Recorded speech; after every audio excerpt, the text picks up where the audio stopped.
Welcome back to the podcast. This is our penultimate episode for season 3. I'm joined once again by Rob. Howdy. And of course, this week we're sponsored once again by the lovely folks over at Capture One. I've got a 30% discount code for you down below. We'll get more into that later, but big shout out to Capture One for keeping the lights on. And today we're filming this for the second time. Because we had a bit of a technical faux pas where one of the XLR cables went funny, but we didn't realize till afterwards. But today's episode, we are covering the best setups. And obviously, Rob's got no idea what we're doing yet because Standard. Why would you brief anybody else? The best setups for product photography within 3 different budgets. We've got a beginner budget, a mid budget, and a high budget.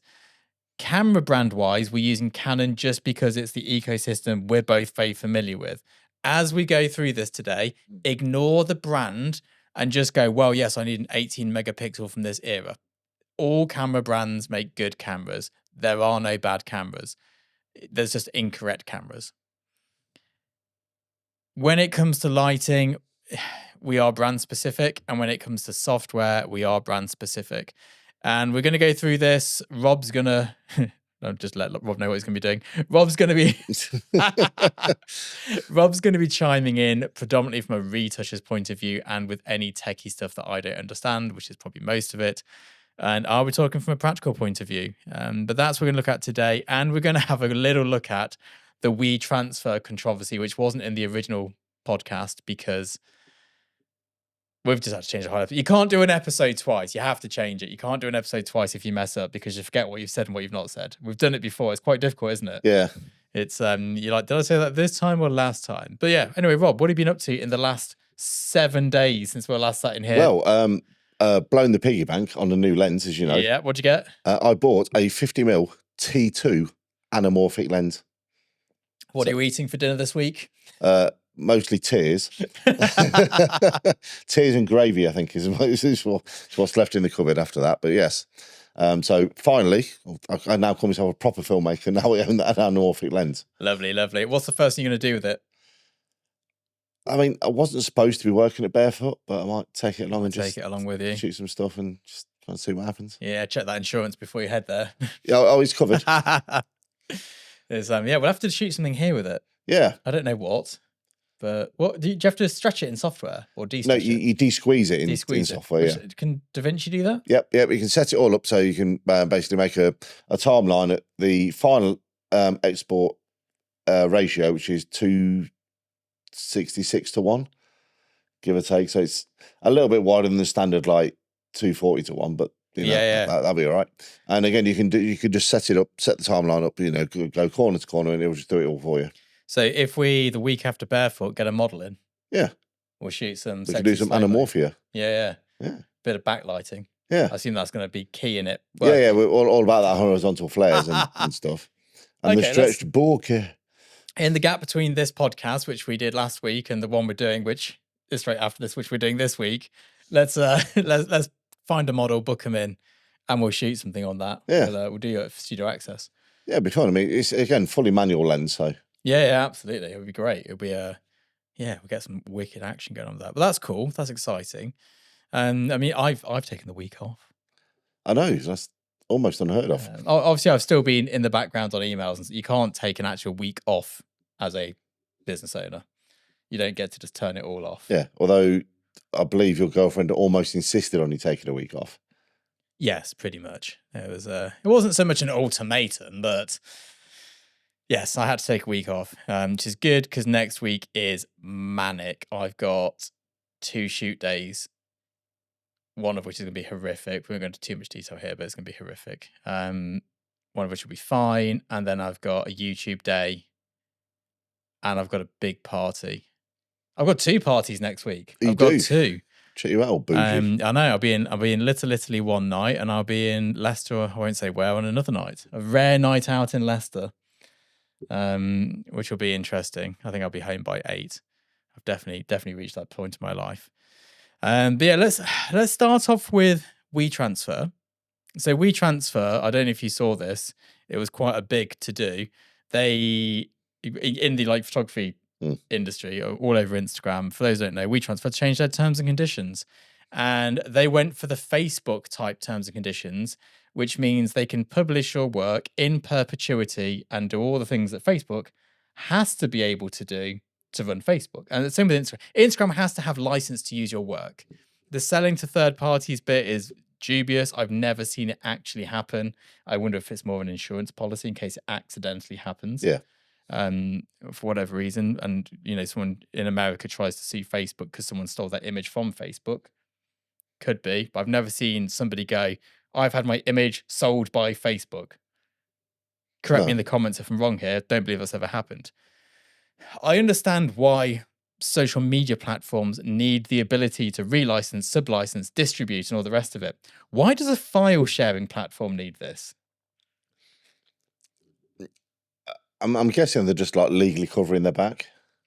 Yeah. Anyway, it backfired massively. Everybody myself included, I cancelled my subscription to Wetransfer. Won't be renewing it because it shows a couple of things. One, it shows that they'll change their terms and conditions at the drop of a hat, and there's nothing you can do about it.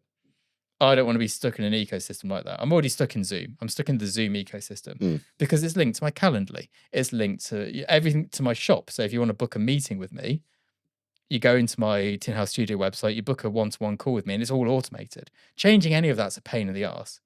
I'm not having that with this. So I've cancelled mine. They have since come back and apologised. And they've changed their terms. You hereby grant us royalty-free license to use your content for the purpose of operating. There's no license required for them sharing a file. No, there isn't. There is none.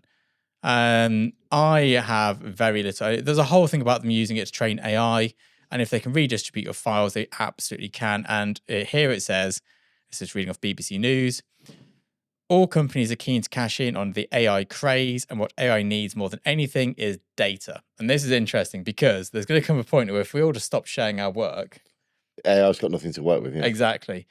So always people going, photography is doomed. AI is going to take it. By the time AI can take over, that will be all the work AI can ever produce. Yeah. Because without us, it hasn't got a thing to work on.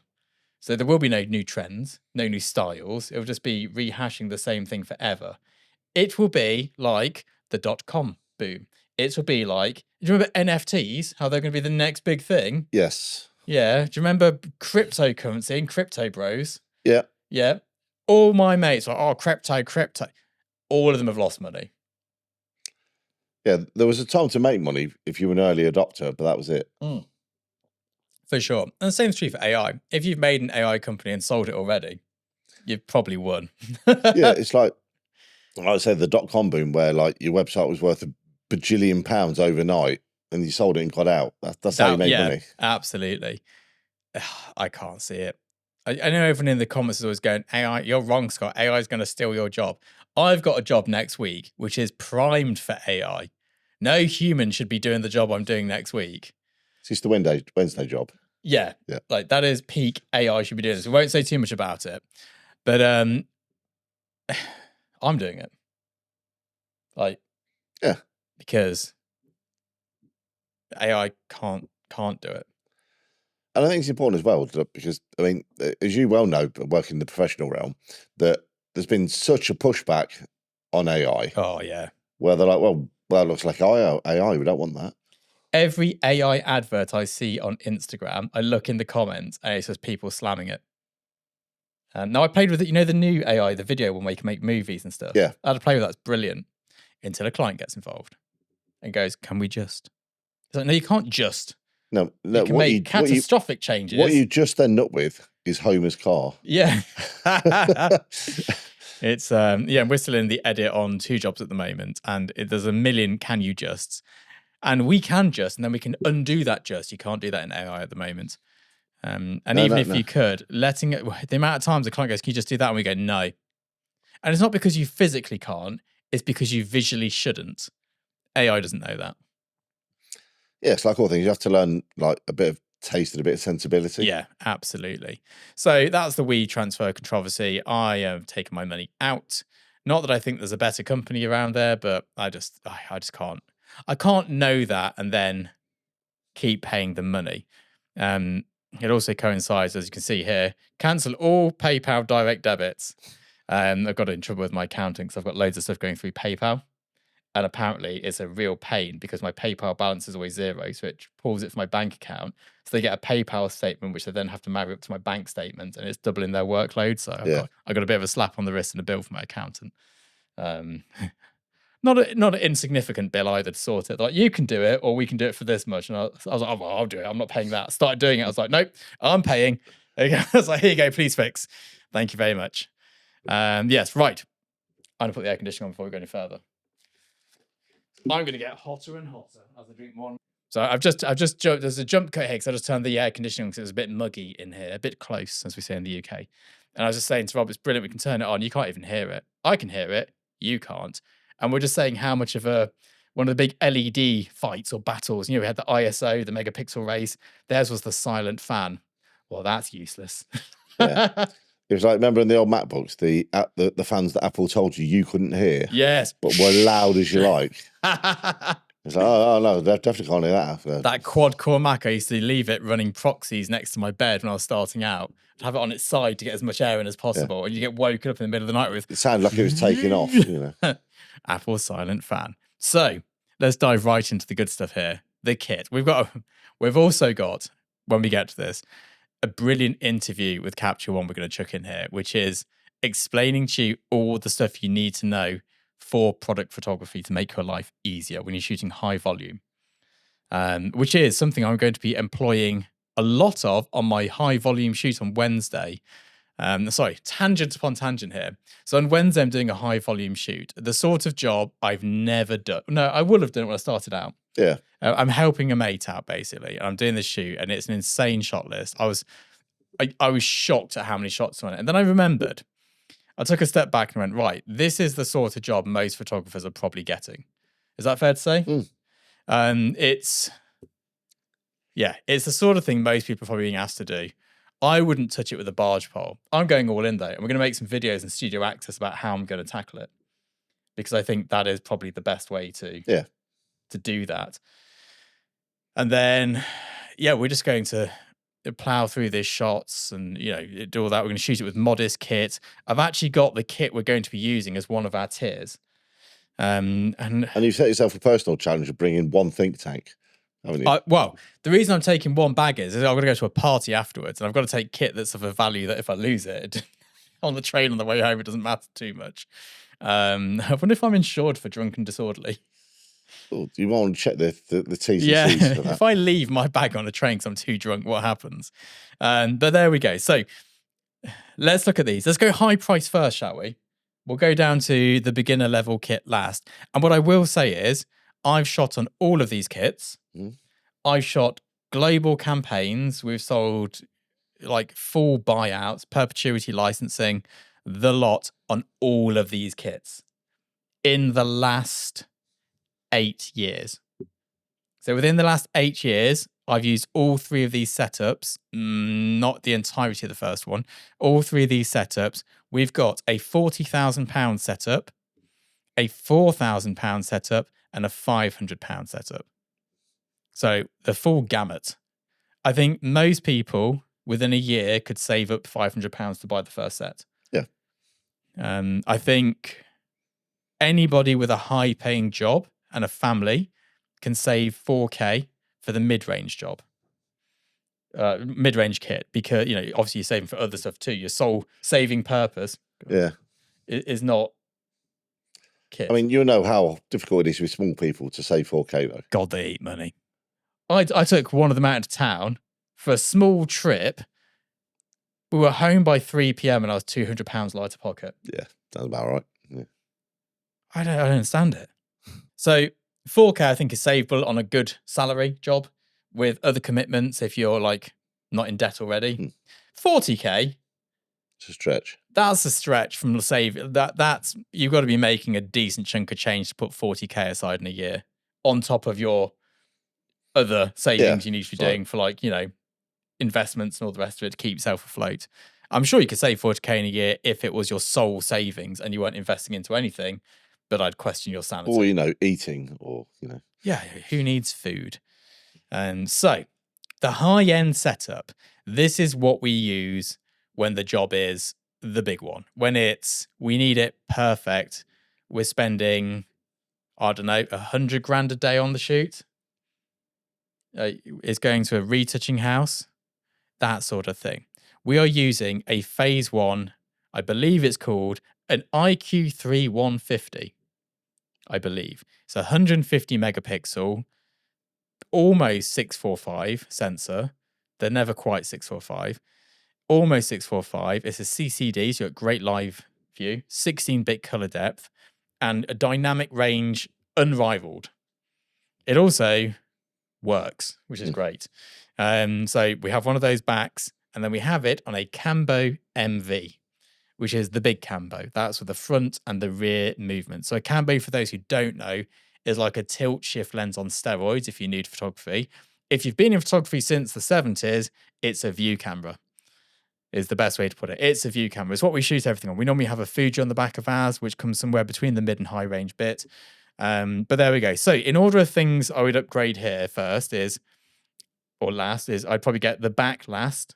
I'd say that's the least important part of the equation. Then the lens. For this particular setup, we use an Actor 90, which is it's basically a product photography built lens. It's a couple of grand. And then the obviously you need the Cambo. So the Cambo is the most important bit. It's better to have a cheap lens on a Cambo than a good lens without the Cambo. And then the phase 1, it's better to have a cheap camera there. So I'd do phase 1 last, then the lens, then the Cambo. Before all of that, though, I'd upgrade my lighting. Lighting is the biggest upgrade, and we'd use Broncolor. I'd probably say Scoro packs, because I think the new Cyros are a bit pricey at the moment. And you do get benefits from the Cyros, but they're just so expensive. Yeah, it's spendy. It's very spendy. How much? Let me just have a look at how much one is.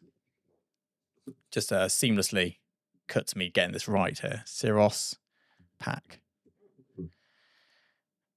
I don't mean Cyros. Oh, what's the new one called? Come on, Broncolor. Tell me what you called.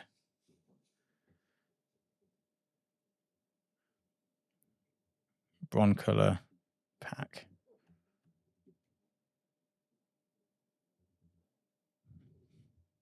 Scoro?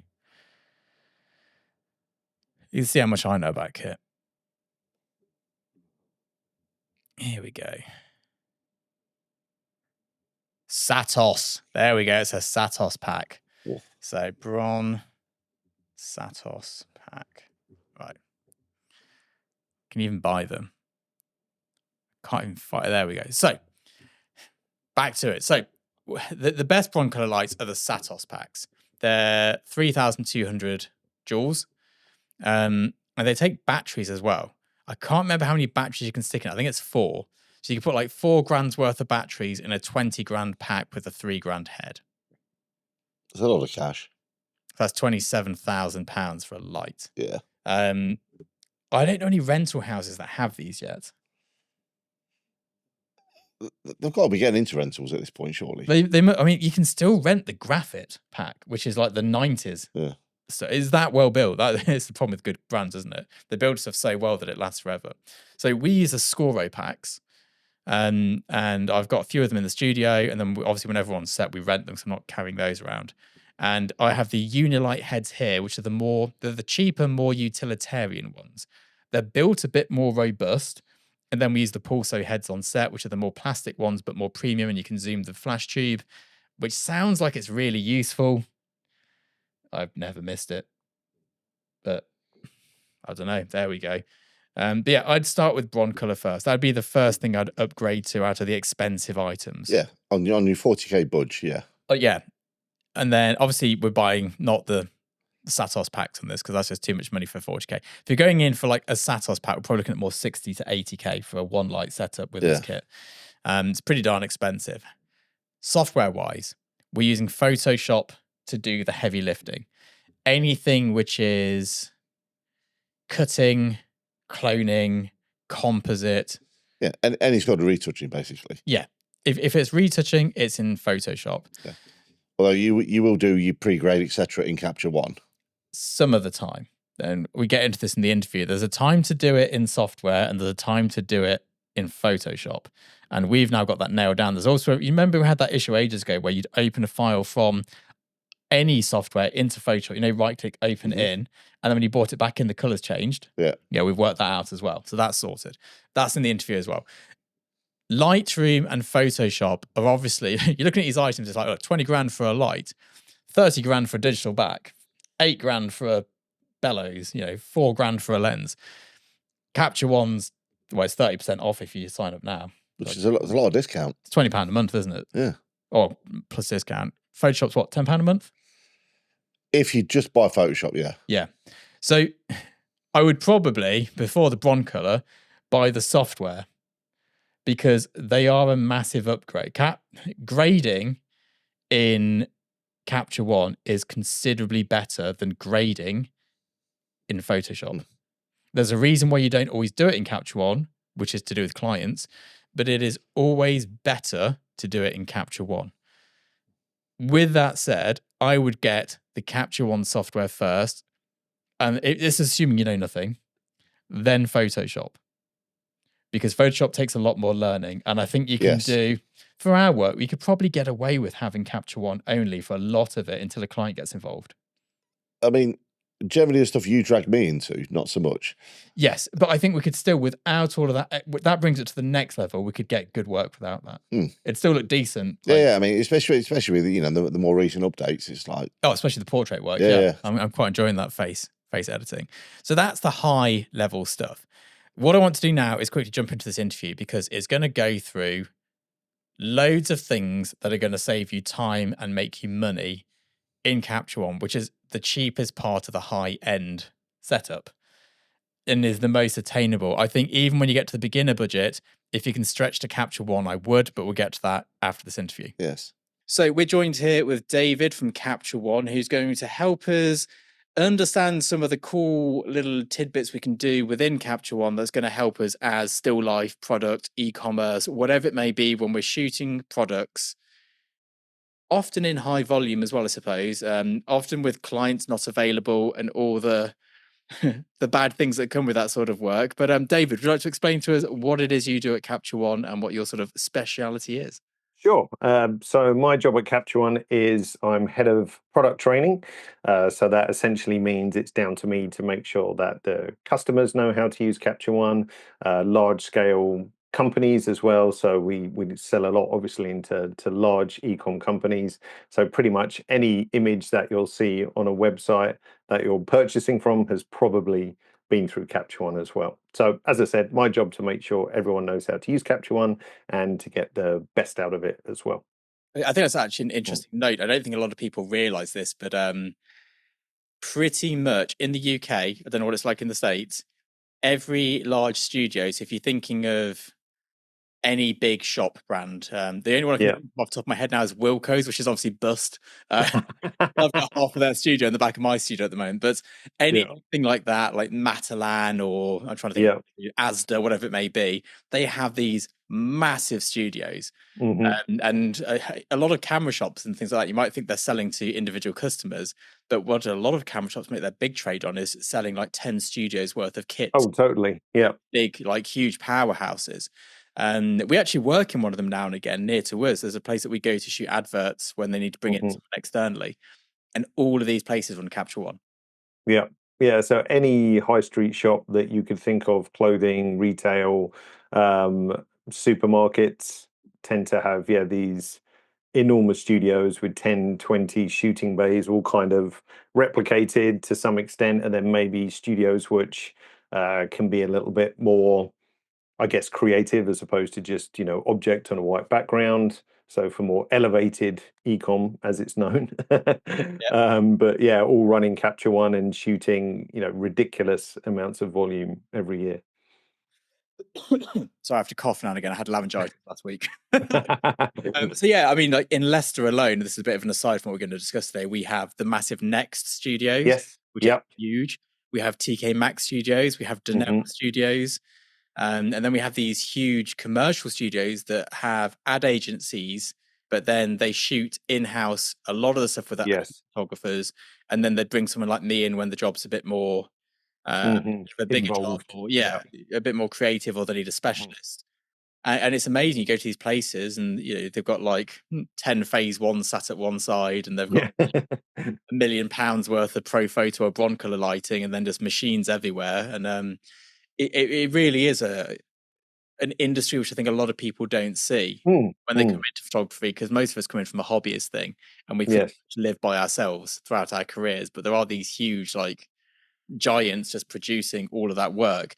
And I suppose a lot of Capture One is designed for that, I suppose. Yes, we've always had an enterprise version for quite some years now, which has a few additional features.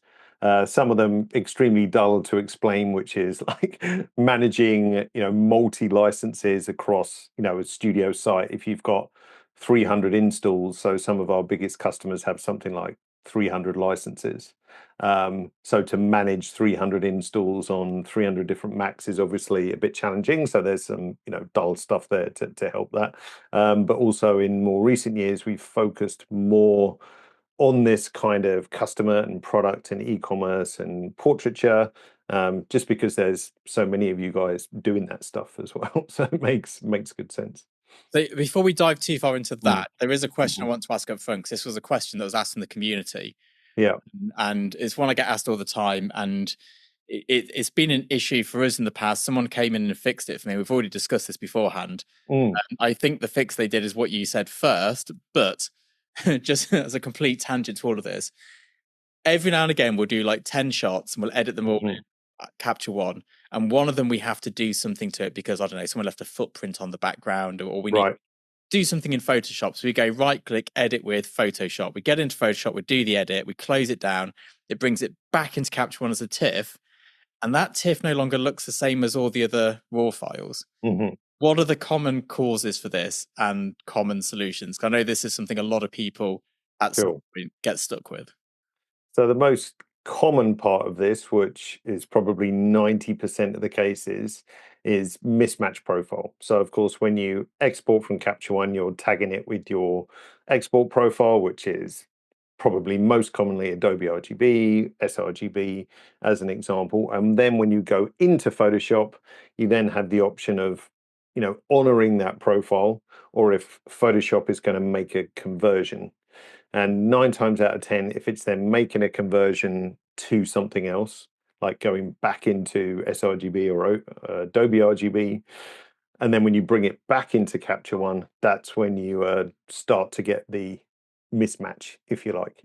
So 99% of the time it's that. So you need to make sure that Photoshop is honoring the profile in the image and not doing anything with it. So that's generally what it is. A more obscure left field one is, and it might sound very strange, is a corrupt monitor profile. So if you've calibrated your monitor, which of course many of us do, on the surface, of course, everything looks great. Colors look great on the monitor. There's some kind of corruption happening in there, which is causing a mathematical hiccup when it's doing these various conversions. Sounds completely bizarre. And you won't see any difference when you recalibrate in terms of, the visual side of things, but then you'll find that issue goes away. But that's, relatively rare. But it's either, normally one of those two things. Super, yeah. Ours was definitely the first. I seem to vaguely remember it was Photoshop was reading it in some different color space and converting it to a different profile. So it looked fine in Photoshop initially, because obviously you're not seeing the full thing there. Yeah. And then when you brought it back, it just went, and well, it was particularly bad on monochromatic images. By that I mean singular color images, so blue, red on red. Whereas some images the shift was so minor. But I remember distinctly one job, we did it to one image and we couldn't work out what had gone wrong, so we just ended up opening every photo into Photoshop just to bring it back. Just so when we delivered it, they all matched, and we're like, that's fine, it looks okay now. And to be honest, you may well have the issue and never notice it, because if your colors are all relatively safe and sitting not to the fringes of the color space, then you might not see it. So but if you then shoot something which is maybe going to be disrupted by this color conversion, then it might pop up its head as well. There is another issue which is much rarer, and sometimes a little bit hard to explain, is that if you've got full size image, when you're looking at it in fit screen in Capture One, obviously we have to interpolate or bin some pixels down from whatever 40 megapixels to then show it to the dimensions of your screen. Photoshop will have to do the same thing. But what we've found, and people generally don't believe me when I say this, is that Capture One does a better job of downscaling an image and keeping the colors correct. And to verify this, if you ever see this issue again, is to actually zoom Capture One and Photoshop, look at them side by side, both to 100%. Do the colors match? Yes. Put it to fit screen. Does something go wrong? Then that's, simply an interpolation issue. So again, that's really rare. I'd say that comes up 2 or 3 times a year. I'd stumble across this, and then generally it's quite difficult to explain. Okay, Photoshop's doing a bad job of interpolation, but it happens. So in terms of, and again, this is a tangent before we get into the main topic, in terms of playing with the colors of a file, are you better to do it in Capture One or in Photoshop? I mean, always the golden rule is to do as much as you can in Capture One, because you've got the raw data, so you've got a lot more flexibility there. Yes, the 16-bit TIFF is also pretty flexible, but you've got great tools in Capture One for color editing, adjustments, and so forth. So if you can squeeze as much out of it in Capture One, then do so, and then leave Photoshop to the pixel editing side of things. Now, the exception to that is if you have obviously a difficult client who doesn't quite know what they want, which of course happens in terms of like color grading and that sort of thing. So if you do, like all your color grading in Capture One, bring it into Photoshop for retouch, and then the client says, actually, can you completely change everything? Then maybe it's better to have a more neutral file from Capture One and then do that kind of stuff in Photoshop. But that's very much client dependent that as well. very much aligns with what we do. So if it's a personal project, we do 99% of the work in Capture One, then just like manipulation side of things in Photoshop. Exactly. If it's a client, we're working on a client edit this weekend actually, and we did basic color correction in Capture One, then adjustment layers in Photoshop, because we know we already know on round one of the edit that they're going to go, oh, it looks a bit green, even if it doesn't, and then we'll have to shift somewhere, and all those layers above it will need, so that's how we. Or that original brief we gave you, we've changed our mind. Yeah, well, that's very similar to what we're dealing with at the moment. So everything they requested on the shoot day, they now want to undo. Yes, the highlights they need gone, or the and it's like, great, could have done that much quicker on the day, but never mind, we're here. Never mind. Yeah. So for Capture One, for product, I think the problem with this is product photography is so vague.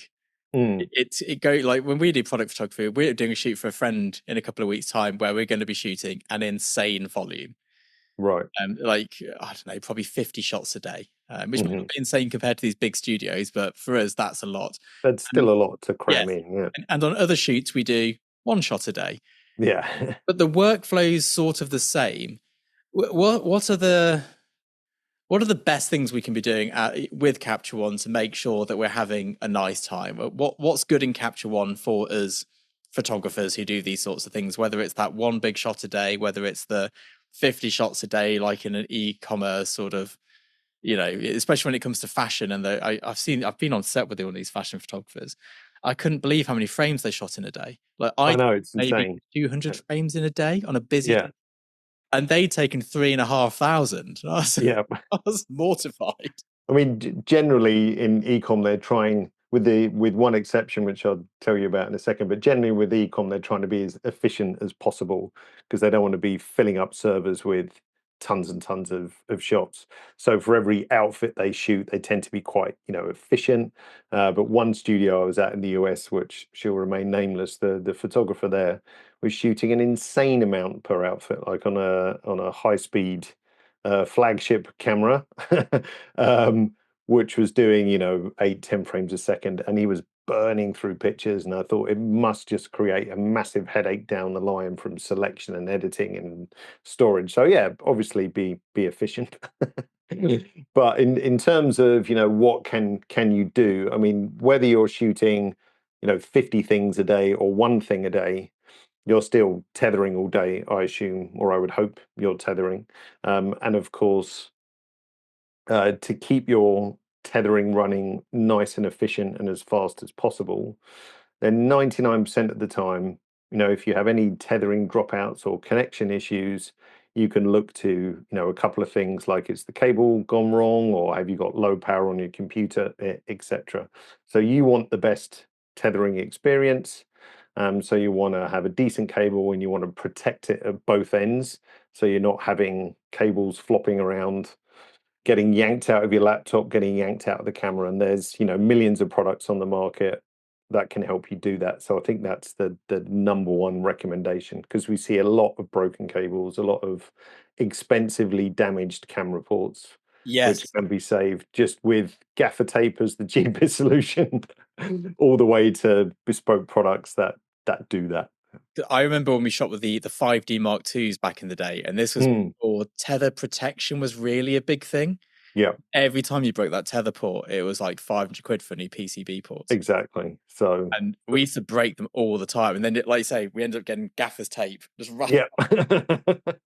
Please don't break. It's a good solution. It's like the 20p solution, as opposed to, you could spend 100, 200 on various different hardware for it, or cheaper stuff, and it's just the best investment you can make for that. Yeah, we have all the fancy stuff, but often it ends up being gaffer's tape if we're like changing sets and things. Yeah.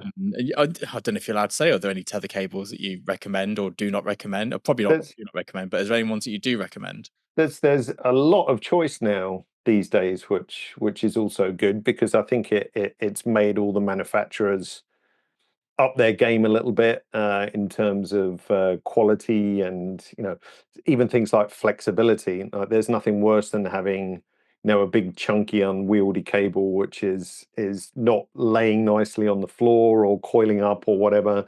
So to name a few, you've got Tether Tools, obviously, which has been around for a while. Luna, which is out of Los Angeles, make pretty nice stuff. And then you've got Cobra out of Germany, which have nice, I think they're bright green, I think, or bright I've yellow. got some Cobra ones. They're bright yellow, the ones I've Yeah, got. bright yellow, that's Yeah, it. Yeah. And they're pretty, and they're super visible as well, because clumsy people like me, walking around the studio. You got Digi Boutique in the UK, actually have a nice set of reasonably priced cables. Juiced, I think, is another one.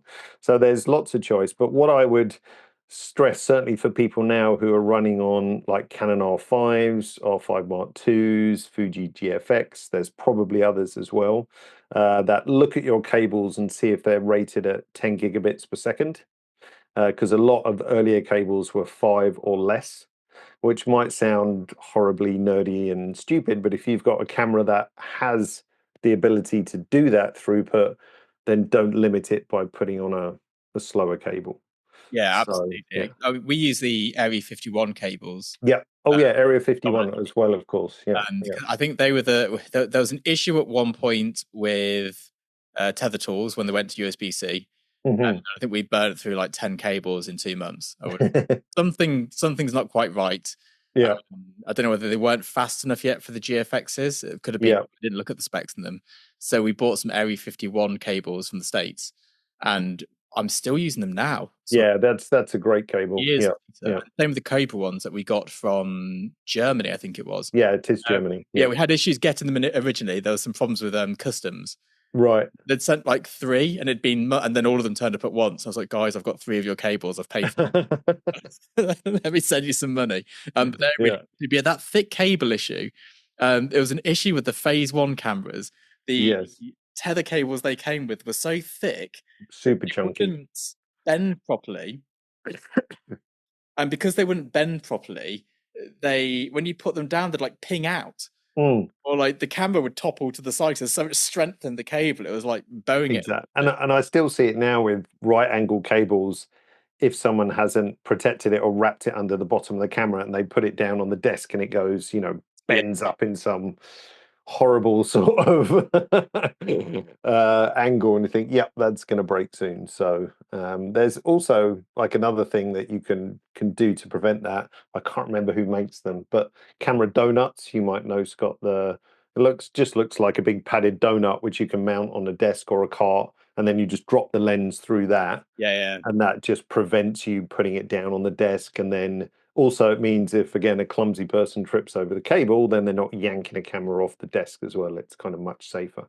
Yeah, So we've actually ended up, we connect the cable to the camera securely. yeah, You don't connect it to the computer securely.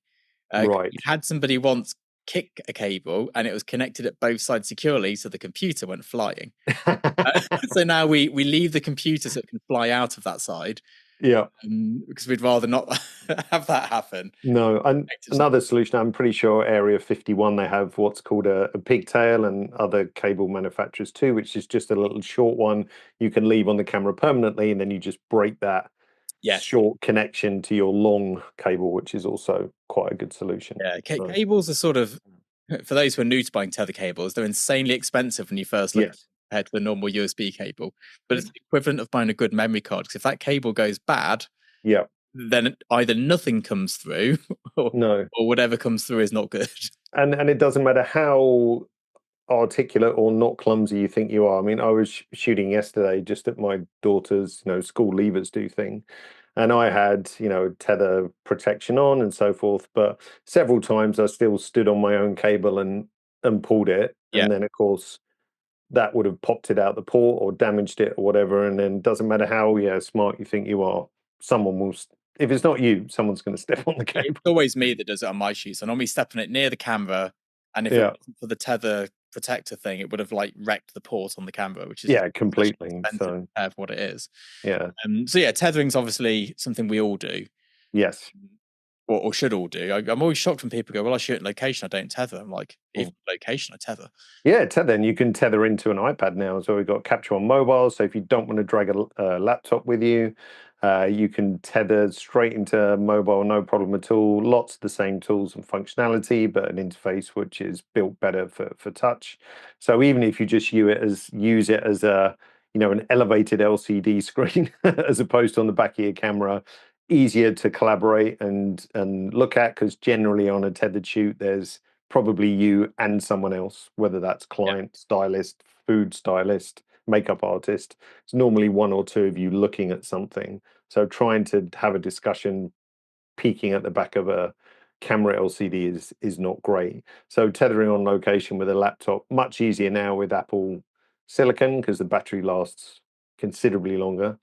But yeah, even tethering to an iPad is a super nice location solution too. Yeah, we often do it whilst we get on set. The digi turns up with his cart. They spend ages setting up these digi carts because so many components on them. So whilst we're waiting and we're light testing, we shoot into an iPad Pro, I think it is. Oh, nice. We just tether to that just whilst we're getting the light testing done. We delete the file. We never use them. It's just whilst we're set up. So we can just quickly plug it in. We're good to go. And just, we get cracking rather than going, we can't do anything until the tether station. Yeah. Well, surprising, I can't remember the statistic, but it's a lot. Like the percentage of tethered shoots on mobile versus desktop is pretty high. Oh, really? Yeah, which we were surprised about. So it seems like the iPad has kind of found its niche, or Capture One Mobile, if you like, has found its niche in that it's a really good mobile tethering solution. And we've got updates coming later in the year, which is also going to make that much, much better and easier to, start on mobile and pick up on desktop, if you like. Oh, that'd be, so you can come back from the shoot and then... Yeah, exactly. Yeah. So in terms of file management, that's going to get much better as well. So if you want to do a quick location shoot and then bring that to your desktop, that's going to be really easy as well. Oh, perfect. Yeah, because there's always the issue getting things off devices and... Yeah. It's never super seamless, but now it's going to be much, much better. I think you've got some little tricks and tidbits you'd like to, or could show us more. Yeah, sure. Yeah. But do you want to give us a quick... Yeah. Shall I share my tips? I love these bits because I always learn something as well on these. It was I can't remember what it was last time. There were some hotkeys they were showing me that did certain things, and I had... Also, I learned why Command K was capture, because obviously you can't have Command C because that's copy, which I'd never... Yeah. They said it, I was like, well, that's really obvious, isn't it? But I'd never... Yeah, and the problem is, I think there's 500 things you can shortcut in Capture One. and you've only got 26, letters, if you like, to choose from, and some numbers and modifiers. So, even with all of that, sometimes you can run out of keyboard combinations Yes. to pick. And probably the toughest thing is also remembering all of those different combinations. We just do it for the most common use. Exactly. Anything else, it's too much to remember for me. For the memory inept like me, then Stream Deck, if you know that product, Stream Deck integrates really nicely with Capture One. So there's a plugin which was written by Digitech, Emery Dunn, out in San Francisco, I think, Emery. So he's written a plugin which operates with Stream Deck. And if you don't know what the Stream Deck is, it's basically a very fancy looking keyboard with OLED illuminated buttons, which you can drop different icons and things on. And then you combine that to different functionality, like taking a picture, turning on live view, which is also a very good assistance for product photographers. Turning guides on, editing, adding layers, you name it, you can pretty much do everything on a Stream Deck. And because you don't have to remember the shortcut and it's visual, then it's good. Yeah, good for people like me that can't remember shortcuts. Yeah. Do you need to share a screen for this part here? Yeah, sure. Let's share first. We'll cut this bit out. Capture One and say share. Should be perfect. Coming up now. Yep, actually, I'm just going to make sure Do Not Disturb is turned on as well. Okay, so let's just bring you back, Scott, because you disappeared for a second. There we go. Cool. Yeah, so I think a lot of the stuff in the studio is based around collaboration as well, because I said, if you're working alone, you're kind of collaborating with yourself or going back and forth between Capture One. More often than not, you've got one or two people in the studio. So we have, if you like, a couple of different tiers of Capture One. So you've got Capture One Pro and you've got Capture One Studio. And basically, Capture One Studio has additional features in it that aid studio collaboration. So Capture One Pro has, a bunch of various different tools that, are spread across Pro and Studio, but Studio has, if you like, the next level up of those additional tools. So we can talk about, some of those and, of course, what's also available in Pro. But I think, let's just make this a little bigger so we can see that. In terms of workflow, and this may be, if you like, a super vanilla sounding thing, but in terms of file management, Capture One was always built, if you like, as a solution in the studio, because Capture One was born from Phase One, if you like, because Phase One had no accompanying software to run it. So we had to build something to work. And that was always primarily studio based. So the bones of Capture One are always, if you like, coming out of the studio, and then it grew from 1995, I think, the first iteration. Oh, really? Yeah, so it's been around a while. So for those of you new to Capture One, then the file management side of it is based on sessions, so a Capture One session. So if I just show this in the Finder for a second, which is on this window. So primarily when you open up Capture One and you create something called a session, what you end up with is these 4 folders: capture, output, selects, and trash. And the idea being, when you take a picture, it goes to capture. When you export, it goes to output.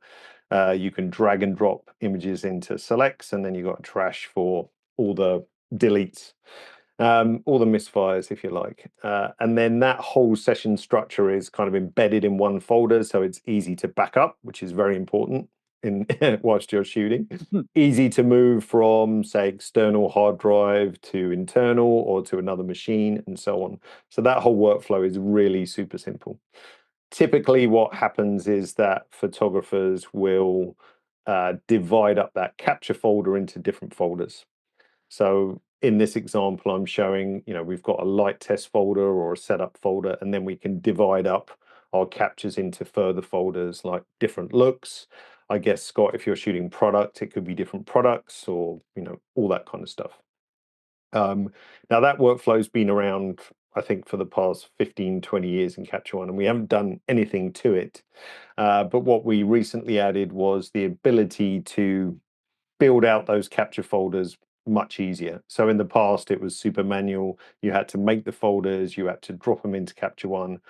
So now what we have is something called a session builder, which allows you to just simply add in a bunch of folders at the time of creating the session.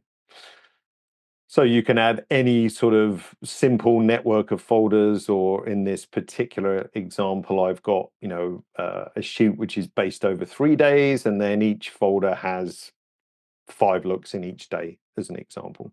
So before I would have to manually make, 15 folders. Now I can just do it in one click. So from the start point, you've got a much easier way to set up. And then once we're moving into Capture One, then lots of things around collaboration, and also to help you, the photographer, in the studio as well.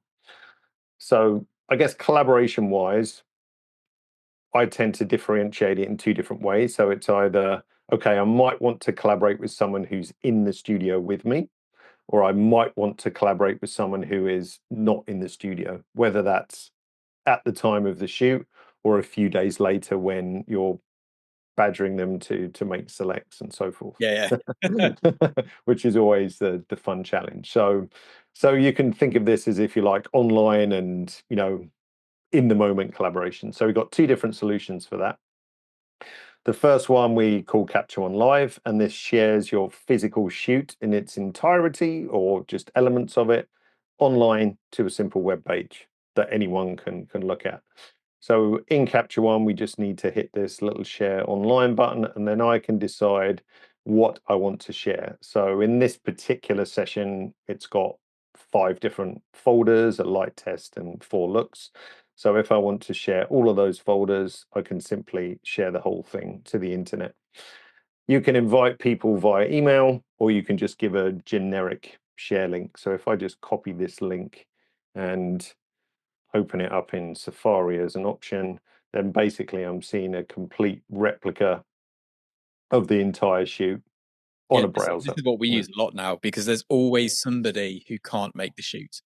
Yeah. And it's normally somebody who has a decision making Power.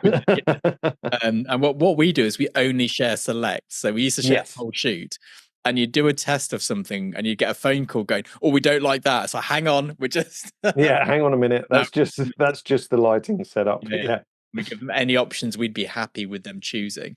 So I think everyone's had that thing where the client chooses the photo and just go, why did I let you see that? Because this is not the photo. No. This way we have some control over what they're choosing from. Exactly. So fortunately, you've got complete control. So share the whole shoot in its entirety, or as you said, a specific collection with, just your selects. And the nice thing is Capture One doesn't have to be running. So once, the collection is uploaded, and this was quite a lot of images I just uploaded, and it's completed in the time we were just chatting, because we're just uploading, lightweight sort of files, not full raw files. And then Capture One can be quit, and then your online person can just happily go through. They can star rate, they can write comments, they can add color tags, and all of that is synchronized back to Capture One the next time you open it. So if you like, the cloud is the source of truth on the rating side of things. So this way works, really, really nicely. And you can have, 50 people viewing it if you wish. You can add individual emails, or just share a generic link, but it's a really simple solution for that. No, absolutely. I mean, we chat with everybody. My agent gets it, my producer gets it, because they're not always on set every day. The client got it, their client's got it, and it's a really useful tool, actually. Especially I think when it comes to sign off, because prior to this, everyone was exporting everything, sending it to the client, and then the client would do one of 2 things. If they're a good client, they'll send the file names back in text. However, what they tend to do is screenshot random files. So then you can either type in the file name, which is really frustrating, really annoying, but they don't include the file name, which is great. They just take a screenshot of the photograph, try and find the photograph, which is even more annoying. This way here, they can just flag it, and it's already flagged when you come in for the edit, and you're good to go, which is, I like that. I think it's a good move. Much, much better. And then for people in the studio, You could still use this, of course. There's nothing to stop you doing so. But if you want the benefit of, not having to use, an internet connection, perhaps your internet connection isn't great, or you're on location and you don't have internet. We also have an application called Live for Studio, which is just a lightweight application which runs on an iPad. Or any Apple Silicon Mac, I should add. So typically, we tend to recommend iPads because it's a nice solution that you can just pass around between different people. And it also keeps them, probably the most untalked about benefit is that it keeps people away from your capture station. Oh, yeah. Because there's nothing worse than a crowd of people around your laptop sticking their fingers on the screen, kind of getting in the way of what you're doing. Perhaps you want to export a few images from the previous shoot or do a few quick edits. And you can't do that if there's 3 clients, like show me this one, show me that, and so forth. So the idea of Live for Studio is for independent viewing. Yes, absolutely. And it's always the client who puts their drink next to your computer as well. Yes. No matter how many signs you have saying no drinks on the trolley, they just think they're exempt from it. It's like, if you knock your cup of tea over, this entire shoot is gone. Yeah. Yeah, very, very frustrating. But yeah, these are tools that we use on every shoot, even on test shoots. When we're doing a test shoot, my producer, my agent, they all get a link to the test shoot as we're going along, just so they can be like, yeah, that's not a good direction you're going in there, Scott. Maybe we change this a little bit. Yeah. And all having to be in the room, or what was it we used to do in the olden days? I say the olden days, it wasn't even that long ago, was it? We used to have to screenshot the photograph, airdrop it to your iPhone, then WhatsApp it to the group. Yeah. It's just so clumsy. Yeah. It was very, very bad. Yeah. For this solution, so if you like in the moment collaboration, again, I can decide what I want to share, start sharing, open up an application on my iPad, which I can also open up on this computer. So imagine this is an iPad. And for those listening, it's just a dead simple interface. Shows me any shared shoot. So if you've got multiple shoots running, then you can have, several shoots shared. They can be password protected as well. And then going into the shoot, if we find one of the folders, then I can see, exactly the same thing. So on an iPad, everyone understands, swiping and pinch gestures and so forth. So you don't have to teach them how to use it. And again, we can change star ratings and color tags, and all of that is immediately synced back to Capture One.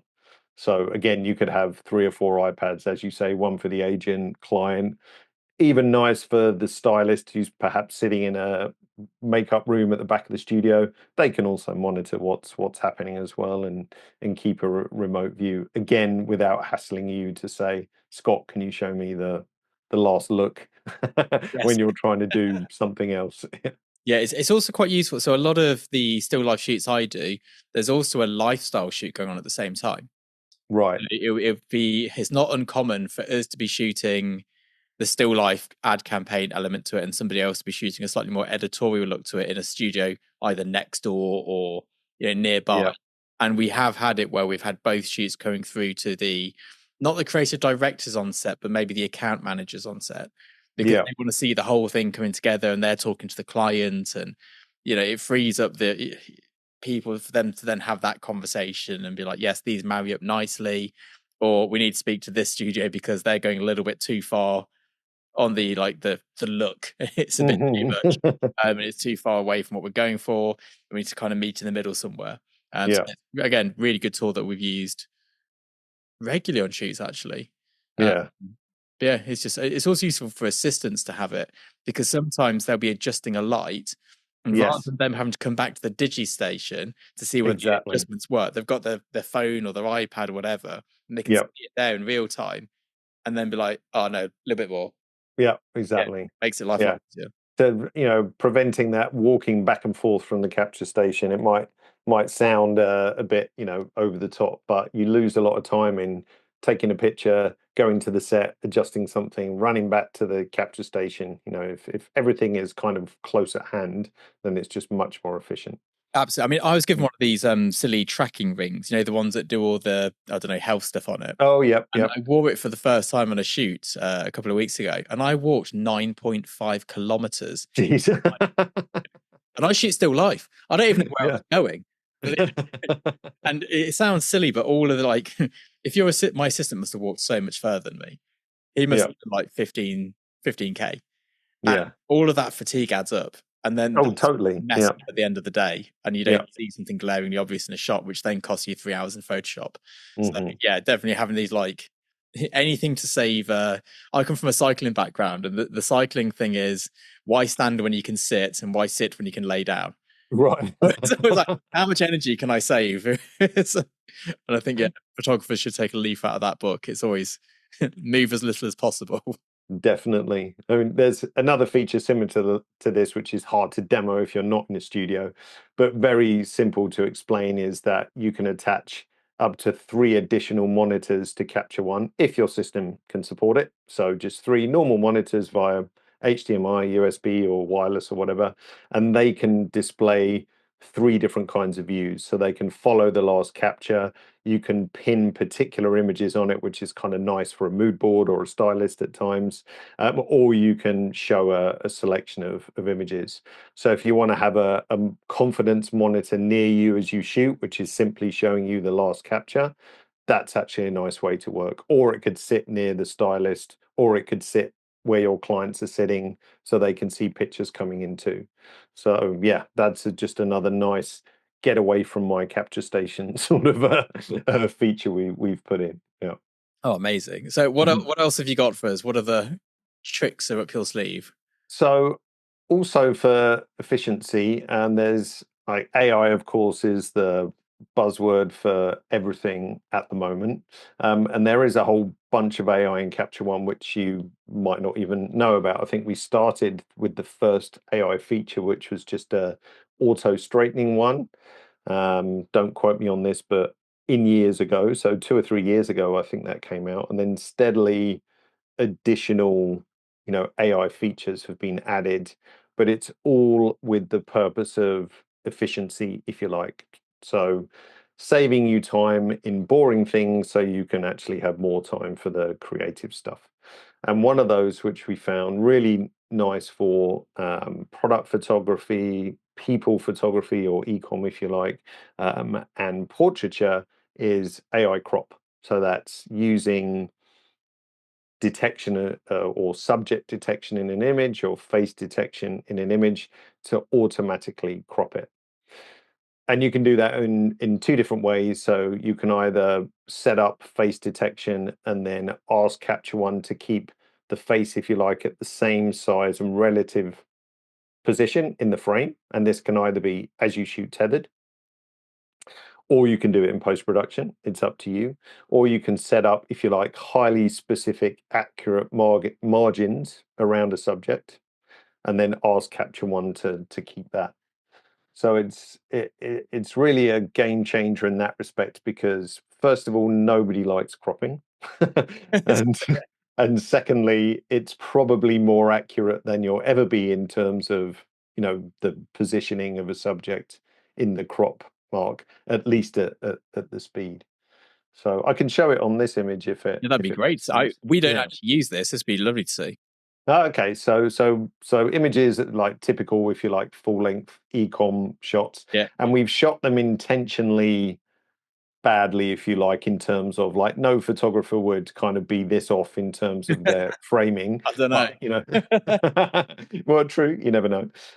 So what I can do, if I let's just set an aspect ratio, and with the constraints, if you like, options here, I can decide whether I want to constrain, if you like, the top and bottom, or left and right, or all sides. So in this respect, let's say I want to crop, like have a 4% gap between the bottom of the subject. So you see there's a faint line which appears where Capture One assumes the bottom of the subject to be, and also in this case where the top of the subject is to be, and I want central alignment, if you like. So if I set this as my crop reference, and then if I select a bunch of these other randomly kind of shot images, which all at various differences and positioning. So those who can't see, because you're listening in podcast land, some of these have got a 25% gap pretty much top to top. Some of them are 8%. So it's a pretty wide margin of wide margin, Just exactly. leave like your kid do the shoot and just pointed the camera anywhere. Exactly. So if we apply that reference, then they all get, instantly wow. cropped like so. So now we've got, all of our images have a 4% margin at the bottom, and that took like a millisecond to do it. So if you imagine you've got 50 outfits in a day and you need, 6 views of each one or whatever, then to manually crop those is just, as I said, no one likes doing it. But Capture One is faster than you in cropping. Yeah. And in the tether controls, there's a little button here, apply AI crop. So as you shoot tethered, it will consistently apply that crop as well. And it doesn't cause any slowdown in terms of, performance. It's really lightweight compared to all the other stuff Capture One has to do in the background when you shoot tethered. This is actually one of the easier things to do. And this is great for products as well, because often a very common thing to have to do is say shoot 100 different sized products that all look quite similar on the website. Yes. So you can't have the picture of the washing machine being bigger on screen than the picture of the shoe. Exactly. So what you can actually do is just shoot from one distance all day long and then AI crop it afterwards. Because once you've got 50 megapixels and you're doing a 2 megapixel you're on a thing, and you can just have that auto do the whole, that would save so much time for those sorts of high volume shoots. Now, a quick question on cropping. If there is a solution to this, I'd love it if there is one, because this takes us a lot of time. We shot the image on screen now, which is an image of a chap in some trousers that I could never pull off. But would I be able to have 3 different crops of that? Because we get asked for, say for example, they're like, from each shot, can we have the standard shot, a square crop, and a 6:9? And we're currently duplicating the image 3 times, not in Capture One, and then manually doing the crops. Is there a better way to do that? Because I'd say that's probably the only slow bit of our workflow at the moment. Yeah, I guess what I would do, I would clone a variant, which is the duplication, what you were talking about. And then, so if I'm going to clone a couple and then clone him again. So there's actually a handy feature. So let's say all your variant ones had to be a particular crop, whatever that is. So let's say it has to be 4:5 or something like that. Then what I would do is then set my crop on variant 1. And if we were using AI crop, then that would also make it easier. We could also do face detection. So if I set this as a reference and we can see our detected face, which Capture One outlines it in the little red box. So if I set that as my reference and then went to my next variant 1 and applied that, that would give me my crop quite nicely. And then it will keep his face in, similar sort of positions like so. And then the little hidden known feature is if I did the same process with variant 2, let's say I had, I don't know, 50 pictures in this suite. If I right click and say select by same variant position, then it will select all the variant 2s. And then you could do your quick copy paste like so, go to variant 3, select by same variant position, and do that. So that's probably the most efficient so then way you could do it. Is set the first one. The parameters on the AI, if it was a product, obviously without the face, and just go, right, I need 5% at the top, 10% at the bottom.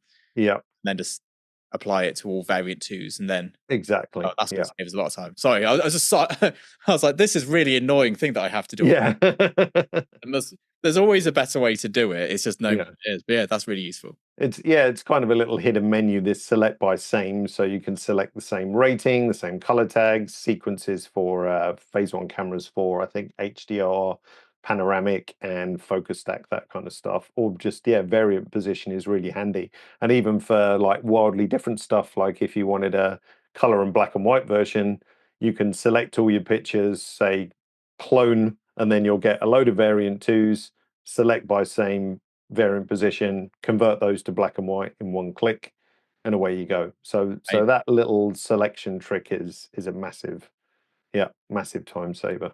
Brilliant. Yeah, that sounds great. Sorry, I hijacked your No, it's good question, because this always comes up with product e-com shoots or whatever, there's normally, your full length, maybe a fabric swatch detail or logo detail, whatever, and they all need those very specific crops. And you can save AI crop presets as well. Oh, perfect. So if I go back to the full length, and then I've got no idea what this preset is. Let's find out on figure.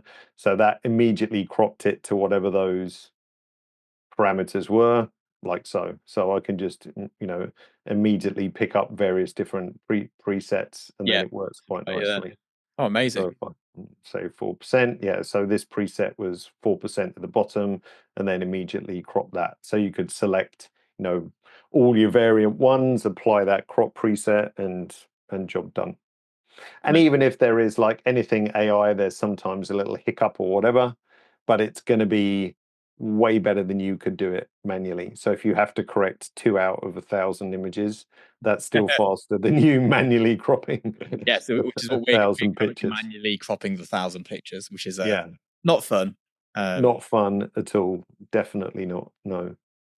So that's a pretty nice feature. And again, you can activate the face detection when you're shooting tethered. So let's say you're doing corporate headshots or something like that. Chances are no one's going to sit in exactly the same position. Chances are, if you're not on a tripod, there's going to be a variation of your positioning, but pretty much as you're shooting tethered, everyone's coming in cropped and positioned exactly the same.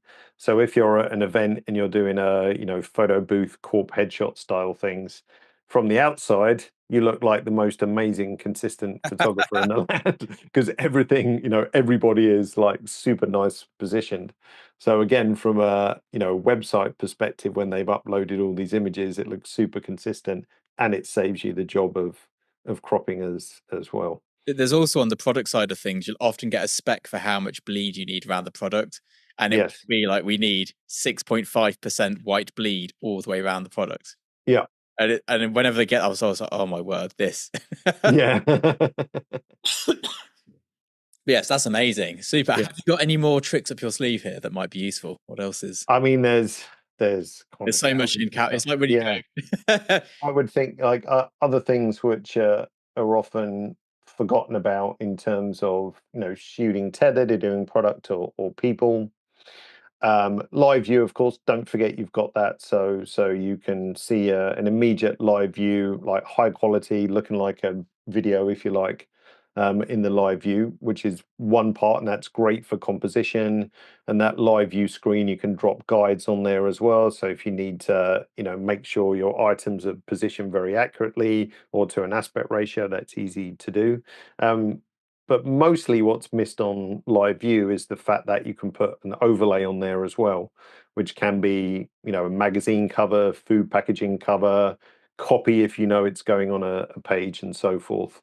Or again, if you're shooting something for social media and you need to know what the safe spaces are, then you can drop overlays on there as well. So that's often forgotten. We found a really good use for this, which is probably not one you've intended, but you've got like an elaborate still life set. Right. At some point, somebody drops something or knocks it over. Yes. Now, because we've probably got a backplate in there in post-production, we take an overlay of the last frame and align the shot exactly as it was. Likewise, if it's a shoot where we've shot it before, but there's a collaboration, and say, I don't know, a food brand and a drink brand collaborate together and they need the exact same thing with an element adding to it, we take that previous advert and we put the overlay down so the stylist can build the shot identically and then have the new element. Yeah. But yeah, especially for there's always somebody who knocks the set at some point on the shoot day. And you just go, don't worry about it. And they're like, yeah, but we need to do. I was like, we'll get it exactly back to where it was. It doesn't matter. And we use the overlay for that. And it's saved our bacon so many times. Nice. Yeah, it's funny you mentioned that. I remember being on a shoot years ago, and it was a high profile one for Nike, I believe, around the Olympics, not the most recent. I'm going back more years now. And they were using Olympic athletes for like a speed campaign.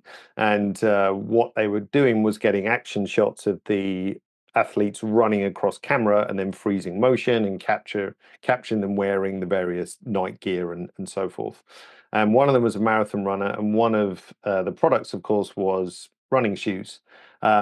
But they didn't have the right size shoes for the runner, and the runner's not going to either squeeze themselves into shoes that are too small or risk an injury wearing, big clown shoes. So they ran back and forth in their own footwear, and then someone with the right size feet, usually an assistant or whatever, then wore the shoes and then tried to stand in the exact same position as the frozen runner using an overlay and live view, and then say, yep, toes up a bit, yep, perfect, click. And then it's much easier to comp that into the final shot. It's such a useful tool, isn't it, the overlay? It really is. And that's like the unintended usage of it, which people don't necessarily think about. But for composites, shooting backplates and so on, it's really useful for that. And another basic AI feature, which often people don't know it exists, is in the focus tool, which is maybe somewhat hidden, I think, by default in the refine tab. And that got a little AI dose a while ago now, in that it can detect faces or eyes. So when you're shooting people, obviously we want eyes in focus for the most part. So, as we're scrolling through, a bunch of pictures, then it will automatically shift the focus area to the eye or to the face.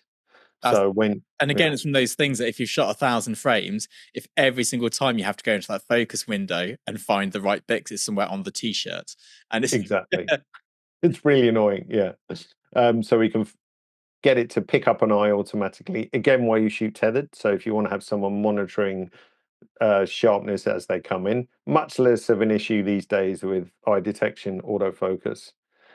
Big issue 10 years ago, like the hit rate on focus was disastrously low. That you'd probably be surprised at.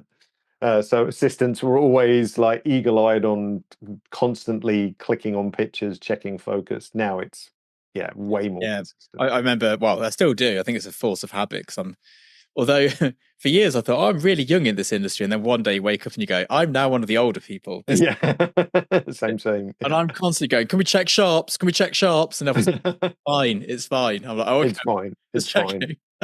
Like, you don't need to check. Well, we'll let you know if there's a problem.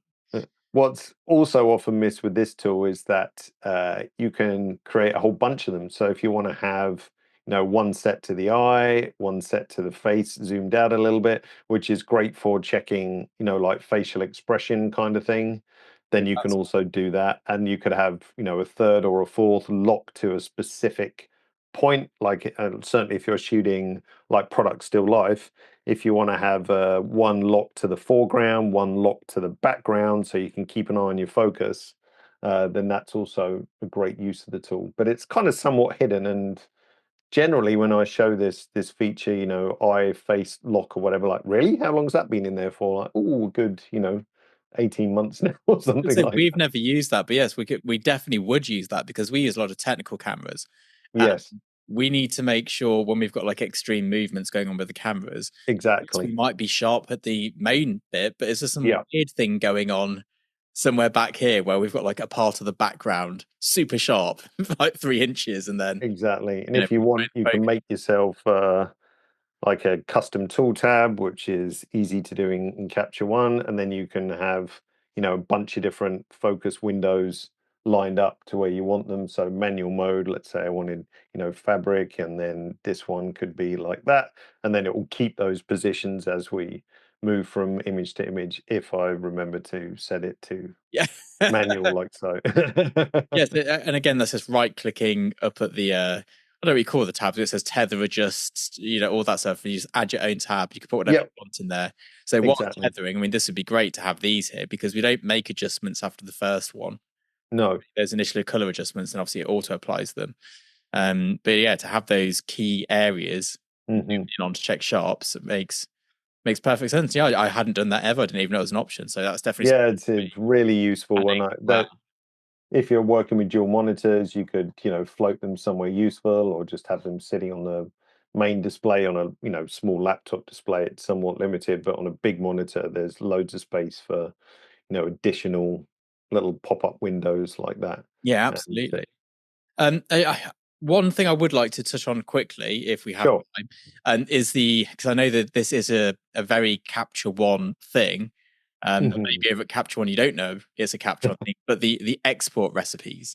Yes. That is one of, when I moved to Capture One, I was like, oh, this is better. We can now just create the I'll explain it badly because I probably explain it incorrectly, but it's one of the most useful things that we use on set. And it Yes. saves us so much time, just being able to produce everything. Is there anything in there that I'm probably doing wrong when we come to exporting stuff? Well, I imagine not, but I think the blessing and a curse, if you like, of export recipes is that you can do so many clever things that it's almost like a little bit of a brain overload, if you like. So an export recipe, if you like, is I suppose an export preset. So you can say, I want the images to be JPEGs, 2000 pixels on the long edge, and this much output sharpening, etc., etc. Which is great because it stops you repetitively having to go into an export dialog and punch in a bunch of different settings. Where it becomes really powerful is the ability to run multiple recipes at the same time. So if you want your JPEGs and your TIFFs and your socials or whatever, then you can have that all running simultaneously, which is great. But I'd say the icing on the cake is also the automated way to put those images in useful places, because you don't necessarily want one folder with a barrage of all the same formats in there.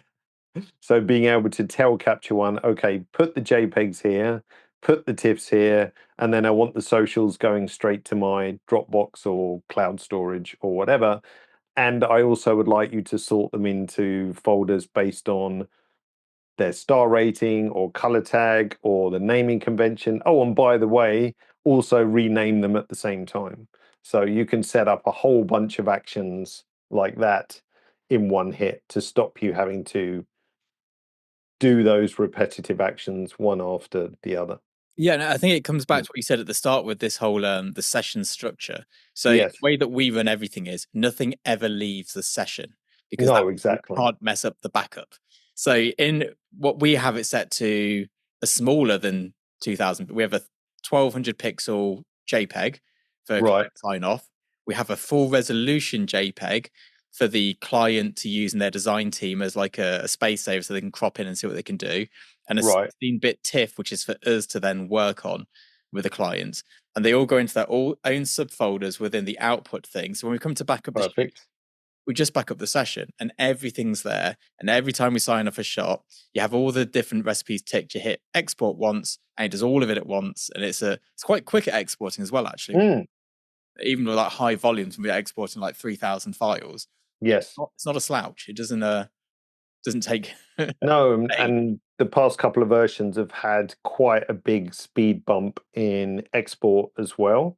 There's a super nerdy explanation which I'll get wrong, so I won't go into it. But based on one of our developers who explained it, but essentially, if you were getting X number of images per minute in the past, you might be looking at 3 times faster, with more recent versions of Capture One. So the ability to mass export and auto sort, if you like, based on what you want it to do, is really valid. Yeah. Obviously, I would never worried about export times until we did a time lapse job. And I'd go to the editor here. I was like, cool, I'm just going to export the JPEGs for you. And he's like, have you not done that yet? I was like, no, why? He's like, how much you got? I was like, 35,000. Oh, gosh. Let's go for coffee. Yeah. Hear all the fans taking off on the computer. And I just assumed it was instant because I'd never really exported more than 10 photos. No, exactly. I mean, in the example, like the session we had earlier, with these 4 different look folders or whatever, I could select, every single image. And we have a collection in a session like all images. Yep. So I could select every single image, select all of them, go into export. Helps if I select Capture One. Hang on 1 second. Just had a little, why did I get a beep? Oh, there we go. Helps if I'm clicked on the right spot. 1 second.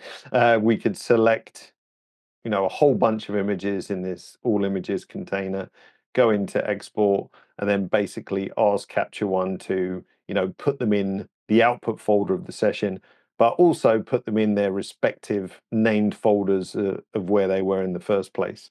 So this particular session had look 1, look 2, look 3, look 4. So we could say, look, just recreate that folder in the output folder and so forth. And then, spending time manually making a lot of different folders is just no fun whatsoever. So getting Capture One to do it for you, of course, is a big time saver. And that also doesn't require AI as well. So you can also save time without without relying on AI techniques. Yeah. Amazing. Is there anything else you wanted to get across in this video specifically? Maybe. No, I mean, yeah, we could talk for 3 hours on a. There's so much. It's like when you talk about Photoshop, isn't it? It's like, here are 5,000 ways you can clone something out. Yeah, exactly. I mean, I think if there's anything else which is particularly relevant. I think the important thing is, of course, is reliability and speed, which is what Capture One gives you, like the collaboration tools that we spoke about, even simple on the surface stuff like exporting, again, high volume work or even low volume work. It's dull sitting in front of a computer exporting. So why not invest a little bit of time in learning how export recipes work and setting it up for you. So yes, you'll invest some time in getting it right, but then every day after that is much better. And even stuff we didn't touch on in tethering, like having full control of the camera. So if your camera's buried in set and you want to adjust aperture, shutter speed, live view, as we spoke about, tweak the focus. Trickier on a technical camera, of course, but if you're not on a tech camera and you want to adjust the focus, there's nothing worse than trying to reach into a set and turn a focus barrel 1 millimeter or something like that.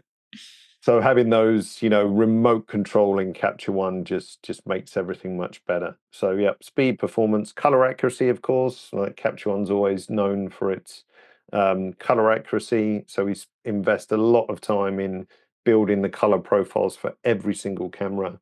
We sometimes get abuse for not supporting a camera immediately, but we invest a lot of time in profiling it to get good colors. Fortunately, now we have good relationships with a lot of the camera manufacturers, so we can offer day one support. So for example, if Fujifilm comes out with a new GFX next week, then we'll have support for that on day 0, even before it's in the stores to buy. Yeah, because that makes a big difference as well. It does. There's a guy in the UK, I'm sure you know him, LS Digi. Yes. So basically, shout out to Lamonis. Yep. Yeah, absolute legend in the Digi world. Yes. And whenever there's like a new Apple update or something like that, everyone just waits for him to say it's safe to do so. Yeah. Is it good? You done it yet? Because we've had a few updates in the past. Obviously, you don't know what Apple's about to do. Apple do an update, you accidentally let your laptop update overnight, you turn up on set the next day, nothing works. Nothing works. Camera. Yeah. Can't open any software. It's like, great. Yeah, there was, going back some years now, an OS update completely broke tethering on Canon. Yep, that's when I was shooting Canon. I remember this. Yeah, and at that time we relied on the manufacturer's SDKs, so their software development kits for tethering.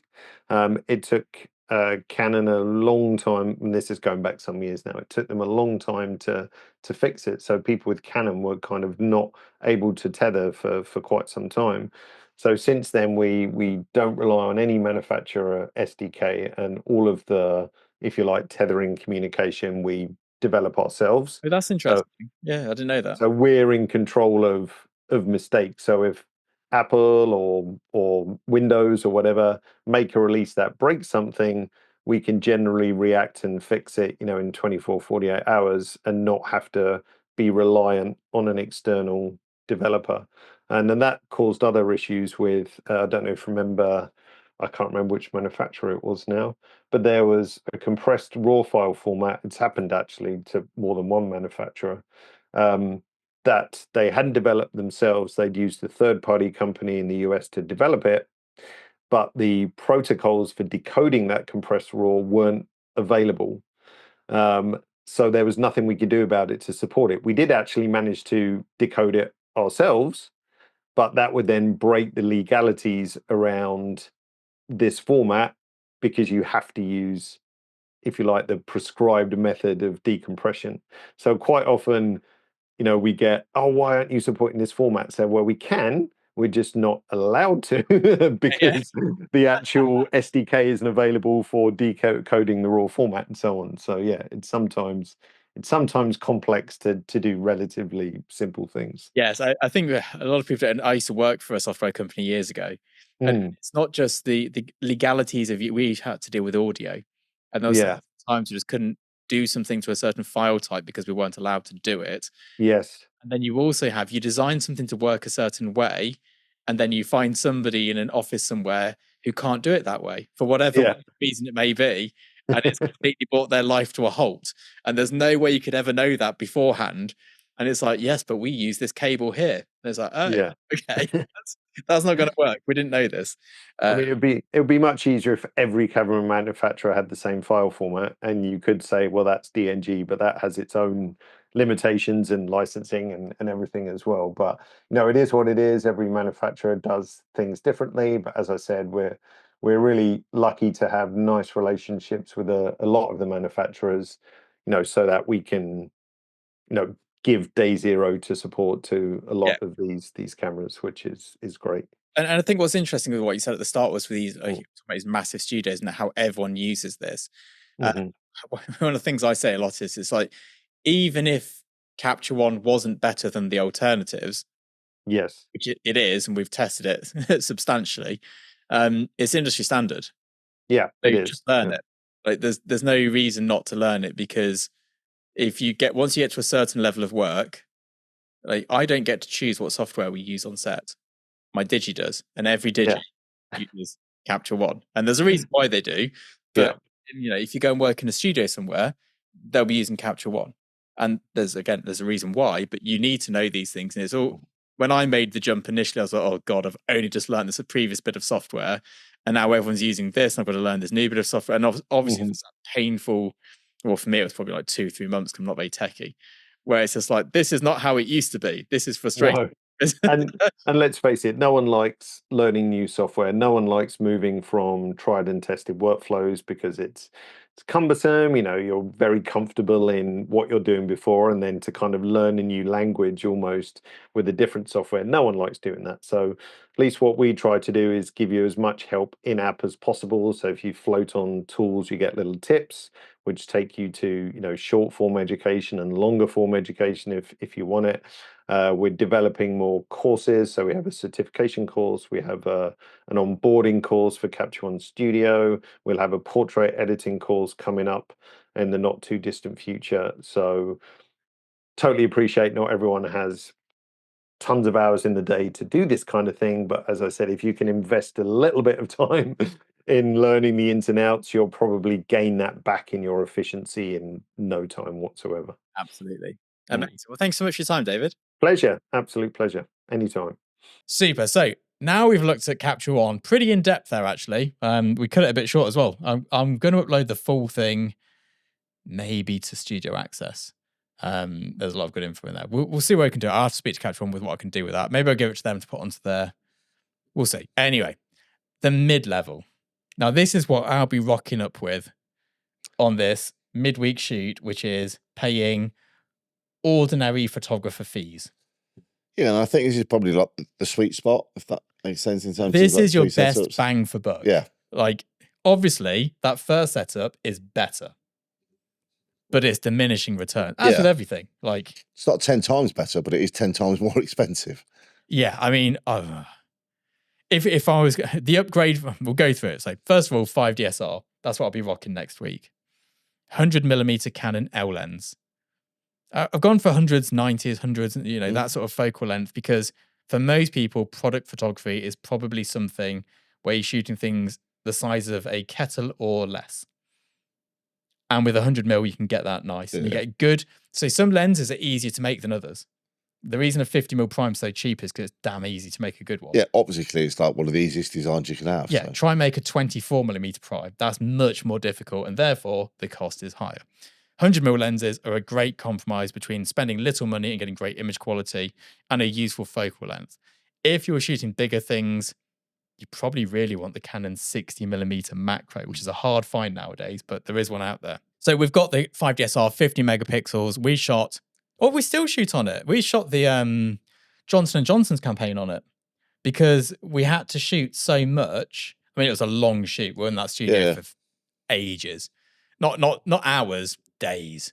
And we just didn't have and the delivery time was so quick, we didn't have the time to transfer files from medium format cameras. It was too big. So we went down to a 50 megapixel file, which was still ample, wasn't it? Yeah, plenty. And those campaigns are brilliant. I mean, they were enjoyed so much that the person in charge over at Kenview has them printed the size of humans throughout the offices and in his office. So that's always a good sign of a campaign gone well. Yeah, I remember I was on box duty for that. Yeah, you did all the boxes, Bav did all the bottles. It was a good time. So we've got that, the 100mm L, the 1200 watt or joule, if someone gets mad at me, Godox light. Do you remember I had that pack and head? Yeah. That was a banger. Yeah. 1200 watts gets you pretty much everything you need to get. There's not much you can't do with that 1200 watt light. And then you'd go for the Lightroom and Photoshop combination because it's cheap. Yeah, the photography bundle. Yeah. Is that like £18? It's gone up now. I think it's like nearer 30 quid now, but oh, Jesus Christ. Still reasonable on the grand scheme of Adobe, but you know. Yeah, let's just see what that is. Last time I looked at it, it wasn't much. I need to get rid of my Adobe subscription. They are fleecing me. Lightroom and Photoshop bundle. Where's the monthly? Oh, it's all hidden in a million different. Because of course it is. So here we go. There they are. Where's the price? Right, buy now. So I was going to have. See, £27 a month, see? £27 a month. Called it. So Photoshop. Oh, don't bother. Don't bother. For the same price, you can get Capture One on Photoshop. So so the reason for doing it. No, that's all apps. That's all apps. Creative Cloud. Not for 27 quid, it's not. It is, because it's normally 56. They get you in for 3 months and then hammer you for nearly 60 quid for the next night. Well, I think it's more than that now. So Lightroom is $11.99. Here it is. 20 quid. 20 quid. 20 quid. So I think Capture One's £20. It's £20 for that. So it's £10 a month more, but you get your discount if you use the code below for 20%, 30% off. So with that in mind, the first upgrade I'd make would be to Capture One because it's the cheapest upgrade. I'd get Capture One first and Photoshop. That'd be the cheapest upgrade from this setup. I would, obviously this is product photography, wouldn't bother with a mirrorless camera. It's completely, you're spending money for functionality you don't need. After I did that, I'd upgrade the Godox lights to broncolor. That is quite an upgrade though. That's a whopping upgrade in cost. But in terms of image quality, that would be the biggest upgrade.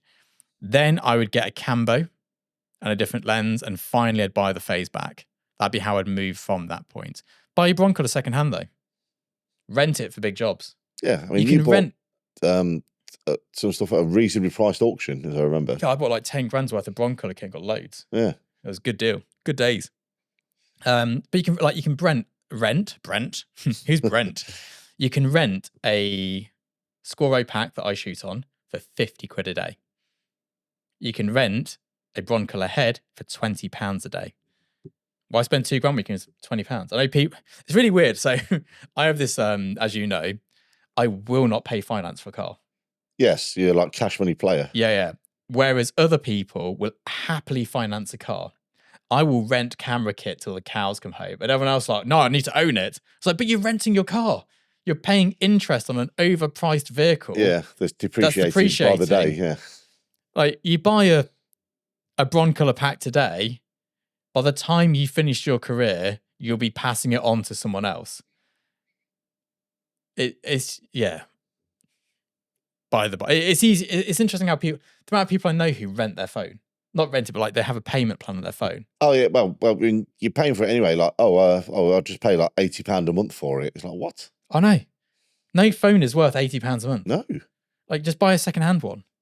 Yeah, I mean, but again, it's all marketing, and dare I say, the fruit people are the worst for it as well. The what?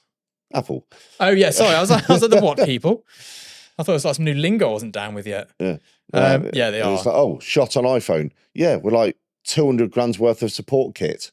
Which is exactly why you upgrade your lighting and software first. It's not the camera; it's the lighting and software. Yeah, if you got everything like super well lit, it doesn't matter what how small your sensor is. No, I know. You can make it look good. Exactly. It's it's nuts, isn't it? It's the amount of people I speak to, I'm trying to help them out get into photography. I'm like, your lifestyle is insanely expensive. You're renting your phone, you're renting your car, or not renting it, leasing it, hire purchasing it, PCP, whatever you want to do. And then it's like all of this stuff, you've got credit cards you're running. It's like, just rent a light instead of buying it. And like, oh no. It's a waste of money. It's like, mate, you have no idea how much money you're wasting. It's so easy to fall into that trap when you start out, like you believe you need to own everything. Yes. And it's only like down the road where you realise, no, actually, when the job matters, I'll rent it. Yeah, and I'll put it on the ticket job and it's fine. Exactly. So we have a core kit in the studio. If we get a shoot and they're like, can you shoot tomorrow? We've got enough kit to get the job done on anything that's last minute. Because anything that's last minute is not that elaborate. Otherwise, it wouldn't be last minute. Anything bigger than that, you rent everything. I turn up with my satchel, with my laptop in it, which we don't even use for shooting. It's just for emails and, you need a laptop for the day. And that's it. But yeah, the phone thing drives me mad. People renting phones. If you buy a secondhand phone from CEX, you get a 2-year warranty on it. Buy a 5-year. Buy a brand new phone from Apple. 1 year. 1 year. Yeah, and it's spendy as well. Yeah, it's stupid. And it's interesting. Nothing looks poorer than somebody with a financed new car and a new phone. Because it's all on finance. Yeah. Because no one with money would buy a brand new phone and a brand new car. Yeah, it's like you lost 40% the minute you wheel it off the dealership. So. It's nuts. And they suck. But that's a different conversation. It's the same with cameras. It's I guarantee, like, they've got other photographers doing this campaign thing I'm working on. I'm just doing one element of it on Wednesday. And I guarantee you I've got the worst kit. Guarantee you. Yeah, but I mean, that's often true of professionals in general. If you go to any camera club, they've got better gear than you have. Always. And we're gonna go through the gear I'm taking on the shoot. It's gonna be on Studio Access. We're filming it after this. I'm gonna pack my bag for you so you can see what I'm taking. And I'll give you a rough idea of the cost of the shoot as well that I'm getting paid. I can't tell you the exact numbers, obviously, for contractual reasons, but we'll give you some numbers that it may. I'll give you a ballpark of what fee this kit would cover. We'll do that on Studio Access later today, though. So yeah, that's the kit here. This mid-range kit will get you anywhere from shooting for a local cafe who's got maybe 800 quid, for example, for a shoot, through to a global campaign on this kit. You'd need Capture One if you're doing the Capture One's the crux of it because you need to have software that everyone can use. So the beginner kit. This is also actually pretty much what I'm taking on the shoot as my backup. And if my main camera dies, which is my mid-range kit, I will be pulling out my beginner kit. 5D Mark II or 6D or 5D Mark III, they're all about the same price. Something in that is like the early, it's like 2010s? Yeah, and again, full frame. Full camera, frame. So. Tethers. I would go for the 5D over the 6D for the simple reason it has a PC sync port, and which you're a big fan of. Yeah, when you go into rental studios and there's 5 studios side by side, sometimes you need to PC sync. It's you can get a hot shoe adapter to PC sync, but that can cause a host of electrical problems with your camera. That can fry a whole load of shit. 100mm 2.8 gold ring, which is actually the lens I will be using on this job next week, despite it being a higher budget than this kit allows, because my 100L is actually a Zeiss Milvus macro planar, and it doesn't have autofocus, and we ain't got time for focus. We got to autofocus that bad boy for every shot. There's no focusing going on that day. A 200 dual Godox flash. You can always bump your ISO on a 5D Mark II up to 640 without any real problems. Oh yeah, all day. And thanks to software, you can get rid of the noise anyway if you need to. I personally don't. I like the look of it. The software I would go for at this stage to keep you in at £500 getting up and running as a professional photographer is GIMP. Oh, controversial. GIMP. What would you go? Right. Have you ever used GIMP? I have used GIMP. Right. It sucks. Yeah. It's free. It's free. It's great. It's very capable. However, the user interface is not ideal. I'd pay a tenner a month for Photoshop. Just be done with it. That would be my first upgrade. Oh, would it be Photoshop or would it be? It probably wouldn't be. It's Photoshop. It's Photoshop, isn't it? It's Photoshop, yeah. It's just first upgrade is Photoshop. You can still grade in Photoshop and you can do the heavy lifting. Yeah. Then I would upgrade to a tethering software. Whatever's cheapest that you can tether to. Canon Utility. You can get Canon Utility on your desktop. It's free. Which is free. So. Tether into that. It's going to be clunky at the beginning, but it is. It is. When you don't start out with all this stuff behind me and go, oh yeah, I'm a photographer today. I've got, $500,000 in kit. You just go, right, let's get started. I started with next to nothing. Every job was a shitty rigs job. Everything. Like we had light stands that used to bend under the weight of lights. Like nothing worked. Still today, like how many things went wrong this morning trying to set this up that just wouldn't work? And there's a fabulous group on Facebook called Terrible Black Magic Rigs. Yeah. It's just utterly hilarious because the cameras are so affordable. Yeah.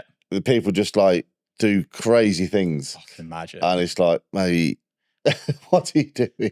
The thing is, there is a right way to rig everything. Yes. And then there's the way you can afford to rig it. Like, I remember the first time I bought a super clamp. I was like, 30 quid for a clamp?